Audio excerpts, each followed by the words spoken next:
So, I want to tell you about a career change plan I made in 2016. I wrote the whole thing out, the position I wanted, the company I wanted it at, the two roles I'd probably have to move through to get there, the timeline, 3 years, maybe four if things got slow. I had it mapped out in complete detail. And guess what? None of it happened the way I wrote it.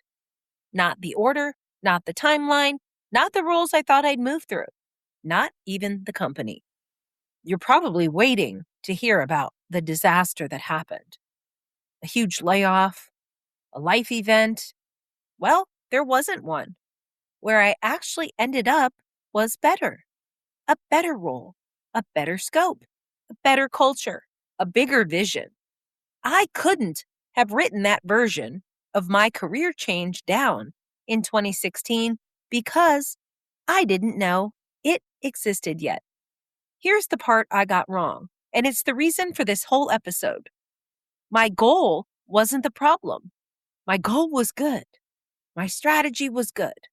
What I got wrong was that I thought I also had to control exactly how I got there and when it would happen. So today is about the difference between holding your goal and strategy firmly in mind and holding the path to it loosely. Most women do the opposite of both. They're loose on the goal and they grip the path. This is The Bold Life.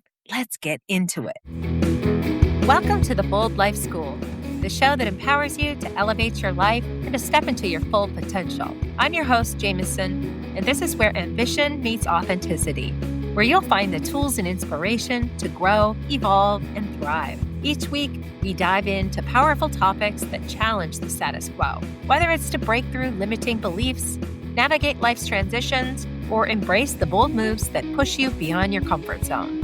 Now let's get into today's episode.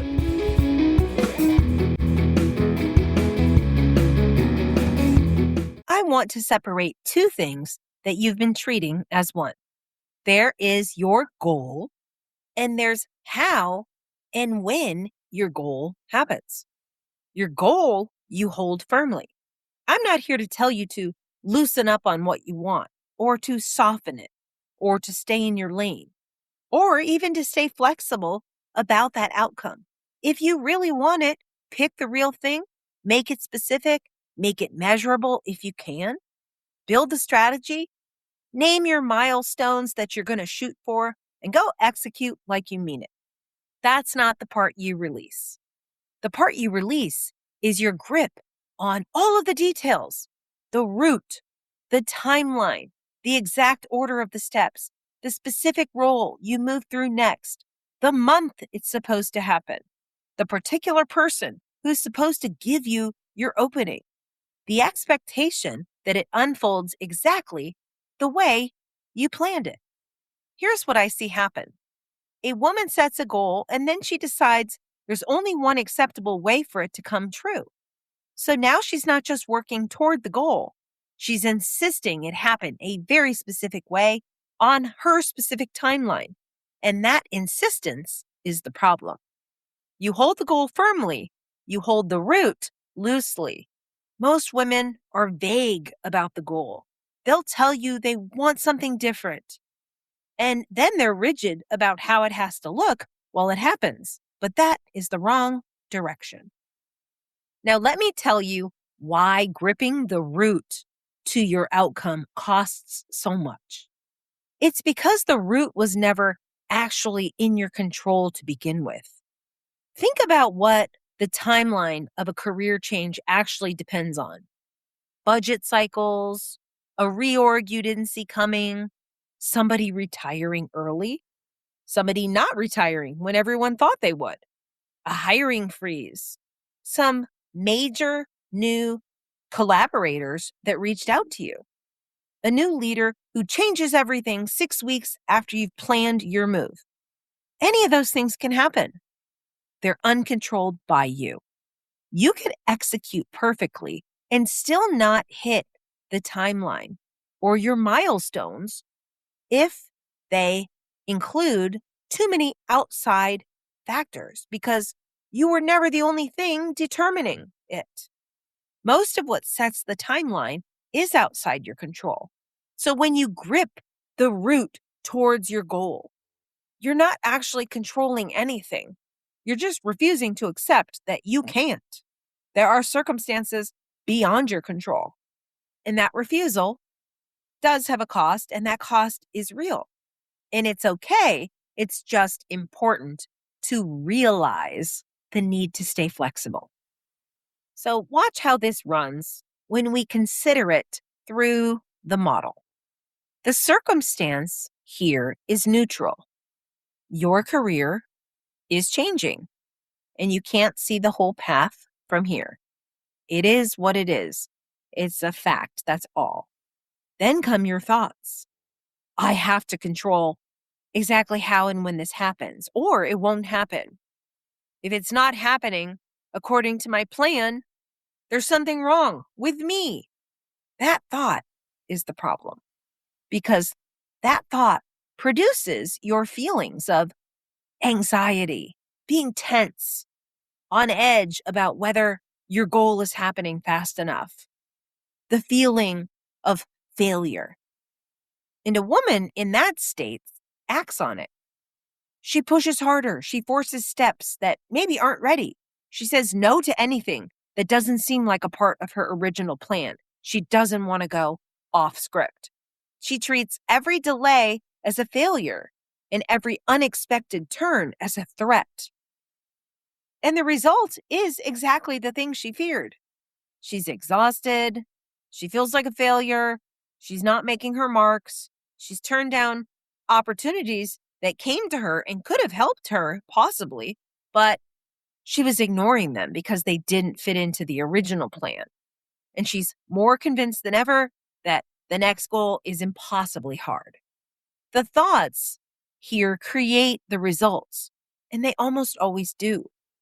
So while you're doing the work, hitting your milestones, learning what's working and what isn't, I want you to stay open to the possibility that something better than your original plan could show up. And I don't mean that as wishful thinking. I mean it practically. Opportunities don't arrive perfectly labeled. Nothing shows up with a note that says, this is the thing. It shows up as a coffee invitation, somebody reaching out to you in your inbox, an introduction from someone you barely know, an opportunity to serve or to share, a side project no one's paying for, something that you help out with out of the goodness of your heart, a message from a woman who heard you speak 2 years ago. You never know what is in store when you leave room for possibilities. And when you're focused on controlling everything about the route that you take to your goal, you measure every one of those against your plan. Does this get me to my goal on schedule, the way I planned it? And because you can't know that yet, you pass on what might have been opportunities to open up your world to even better than you hoped for or planned for. So you pass on the coffee, you leave the message in your inbox for 11 days, and then it's too weird to respond. You say you're too busy for a side project, and you are. And that's true. And it's also the reason nothing new is entering your life. There's nothing to shake it up. And a shakeup is sometimes exactly what you need to bring you to that next level.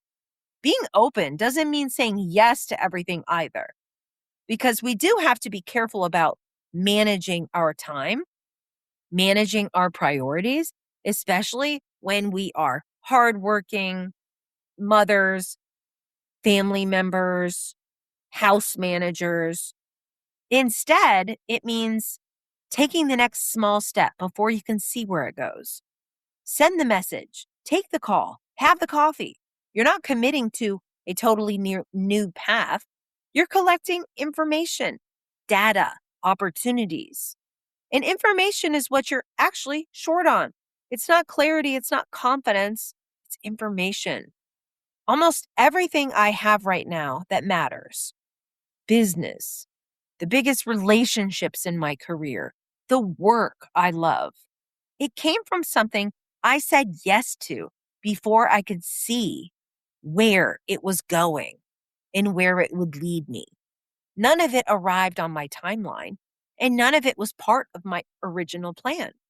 If I'd controlled the route as tightly as I wanted to, I would have said hell no to all of it. I wouldn't be where I'm at today. I couldn't have planned any of this. I could only be available to it. So stay available. There's a version of this that catches women who are already doing well. So I want to name it. Your situation improves, but your standards don't move with it. You get into the bigger room, the better title, the better table, and you keep evaluating everything with the standards you built back there when you were living the smaller life. I did it myself. I got a scope I'd chased for years, and I spent the first 6 months doing the exact job I'd done before, just more of it. Nothing about that new role required me to stay small or to stay in my old identity. I just kept operating at my old level out of habit, out of skills. That's what I was good at. But staying open means noticing when your situation has grown and letting your ambition grow with it, recognizing the identity change that is necessary to move into your future you and leave your old you behind. Here's why this is so hard and why I can't just tell you to do it and have it stick immediately. Being able to pursue a firm goal without controlling exactly how it unfolds is not a simple technique. It's not just a tip. It is a different kind of person than the one most high achieving women have trained themselves to be. I mean, just let it go, just release control, just surrender to possibilities. That sounds absurd to a high performing, ambitious woman who is moving toward her next huge career goal. But think about how you got here. You did get here probably by controlling things, by being the one who had the plan, who caught the problem early, who made sure nothing slipped. Control is not a character flaw for you. It's the skill that built your whole career. It's the thing you get praised for. So when I tell you to let go of controlling the route to your success, I'm not asking you to try a new tactic. I'm asking you to ease up on the exact behavior that got you everything you have. And that's tough. It feels risky. Control is the thing that always made you and me feel safe. I mean, if I can control my life, my outcome, my actions, my behaviors, it feels good. But there's more to achieving success than control. In the Bold Life Reinvention framework, this is stage 4, becoming the person. It's the stage where the strategy stops being something you just execute and starts being something that requires you to change, because you can have a flawless plan and still not be the kind of person who can execute it without controlling every step. And if you can't do that yet, the plan won't exactly save you. You'll force it off course trying to control it. There might be something bigger, but you have to leave space for how it will unfold. The identity shift that this episode is asking for is very specific. You're becoming a woman who can be certain about what she's building and open to how it arrives. Those two things sound like opposites. They're not. Being able to hold both at once is a skill, and it's not easy. And it is part of the work of becoming the person. Now, here's the part that keeps this from turning into total chaos, because someone's listening to me saying, oh, stay open, release the timeline, and they're hearing, change your plan whenever you feel like it. But that's not what I'm saying. You stay the course while you're in the work. You hold the goal You set up at least a couple milestones in advance, and you don't rewrite the plan every time you have a hard day or a hard week or get an interesting invitation. When you reach a milestone, a real one you named in advance, and that is the moment then that you are allowed to re-engineer your plan with this new information. That's when you stop and you take everything in that you learned on the way to that milestone and you look at the whole thing again. This is stage 5 in the Bold Life Reinvention framework. Recalibration. It's the stage, it's easy to skip, but it's most important. It's where you do 3 things. You reflect. You look at what actually happened on the way here. What worked? What didn't when moving towards that first milestone? What did you learn? What you're better at now than you were then? Who you know now that you didn't know then? What opportunities came up that you bit on and went with and that maybe catapulted you in a slightly different but still amazing direction? What lit you up and what were you relieved to hand off? This is information that you can then reassess with.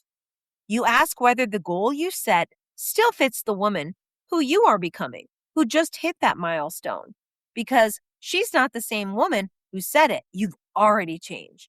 She has more information, more range, and more proof of what she can do. She has information that's let her refine where she's going and who she wants to be. She's allowed to want more now. She's allowed to want something different. And finally, you reorient. This is the part where everything's back on the table on purpose, by design. The next milestone, is it the same? I don't know. Maybe it is, maybe not. You get to decide. The timeline, maybe it's shifted. You get to decide. The how, maybe you've decided that you want to tweak your original goal, your original strategy. Now is the time. Sometimes the goal itself, yes, needs to change now that you can see further than you could when you first wrote it. At this stage, you're reorienting your sequence of events that will lead you to your goal. While you're executing, you hold firm.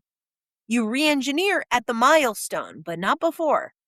This is not just a whole chaotic pool of, oh, I'm all over the place. I'm going to do whatever I want, whenever. No. The destination can change, but you change it because you reached a milestone and learned something real, not because the plan got hard and you wanted out. This is strategy, not escape. It's not buffering. It's not backing down. It's not fear. So let me answer the question I opened with. What got me somewhere better than my 2016 plan for a career promotion? The goal didn't fail me. It was my grip that did. I decided not just what I wanted, but exactly how and when it had to arrive. And when it didn't happen that way, on that schedule, I almost missed the better opportunity that showed up instead because I was holding on so tightly to that vision that I must achieve my goal within my company, within my timeline, on my salary plan, and all of that. But what actually got me there anyway was holding the goal and deciding to let go of the route when some of the how changed. I stayed the course through the work, and when I hit the marks I'd set, I stopped and reassessed with everything I learned. And every time I did that, I could see further than I could before. And one of the obstacles that came up in my path was that I started to feel misaligned with my given role at my certain company. Recognizing that misalignment led me to an opportunity to a new role outside the company. And because I recognized the opportunity and grasped onto it, my path towards my future plan changed. It isn't that my plan was wrong. It's that in 2016, I couldn't see far enough down the road to know what was even available to me. I couldn't open up my mind enough to see the value in possibly going beyond my certain circumstances. It's not a flaw. It's just what it's like to be at the beginning of something. So hold your goal with everything you've got, but loosen your grip on how and when it shows up. Stay open to opportunities, to possibilities, things that keep showing up for you. And when you hit your milestone, that's when you reassess and readjust the plan.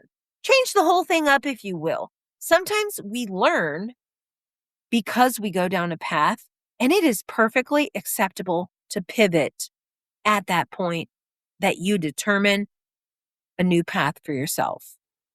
If you're not sure whether what you're feeling is burnout, is it plateau, or something you've simply outgrown or become misaligned with, start with the diagnosis.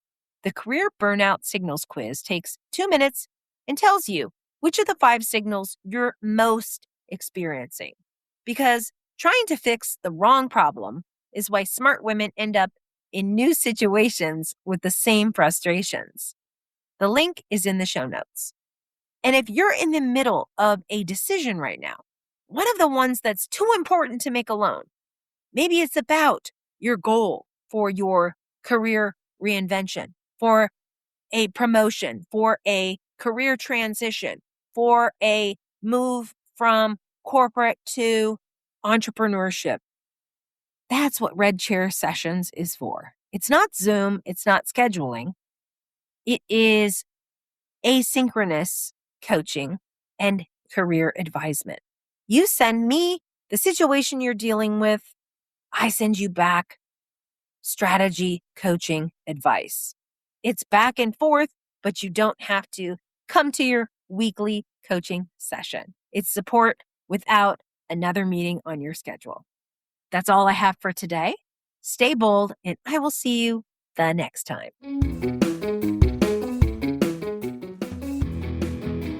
If you enjoyed today's episode, head over to theboldlife.coach for more resources, join our community, and start living your boldest life today.